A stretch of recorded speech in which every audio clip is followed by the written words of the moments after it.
the BJP, sir, has dug out two ancient videos of Dr. Manmohan Singh, where essentially Dr. Manmohan Singh is saying that minorities, particularly the Muslims and the poor in the Muslim community, have the first right to India's resources. Did you listen to the whole thing? Sir, I have. Okay. There is one clip which is not the full thing. I understand that the BJP has put that out. We've heard the whole thing. We've seen the clarification that came in. But there is a second clip as well. Achha.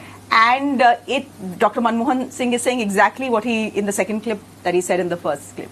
Essentially to say that the charge of Muslim appeasement does stick to the Congress party when the BJP pulls out these ancient videos. Look, I mean, if the Muslims have been appeased by 65 years of Congress rule, why is it that they are still amongst the most impoverished sections of our society, that they're underrepresented in the administration, in the police, in the army, in courts, and overrepresented in the prisons?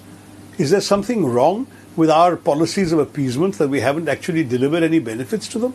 Let's be very honest and say there is no appeasement policy.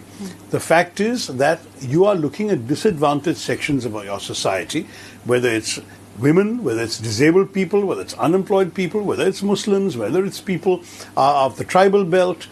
There are people in our society who need a little extra help. And the government has historically had policies to help them. That's all we're talking about.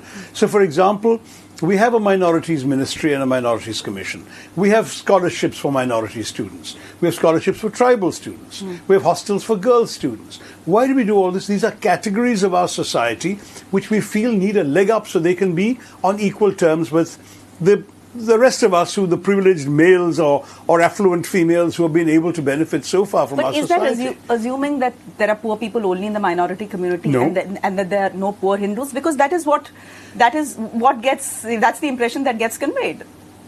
Impressions are being essentially goaded by the BJP into being conveyed. The truth is, you've seen Prime Minister Manmohan Singh made that speech pretty early in his tenure. He continued as Prime Minister till 2014. Did you see any policies that would imply that Muslims were given more than anyone else? Did you see any policies that favored minorities exclusively at the expense of the majorities? There was the quota. 4% Muslim quota in Karnataka. You can argue that came... Dr. Manmohan Singh was the Prime Minister in Delhi. He wasn't Chief Minister of Karnataka, number one. And number two, the government of India is responsible for the national policies. Each state government has the right to have its own policies that reflect its own socio-economic realities. In fact, we have a Prime Minister who talks about cooperative federalism, but likes to ride roughshod over other states. We are saying that when we were in power, we allowed the states to do what they felt was right for them, but we made national policies which had a certain vision of a more just, more equal society.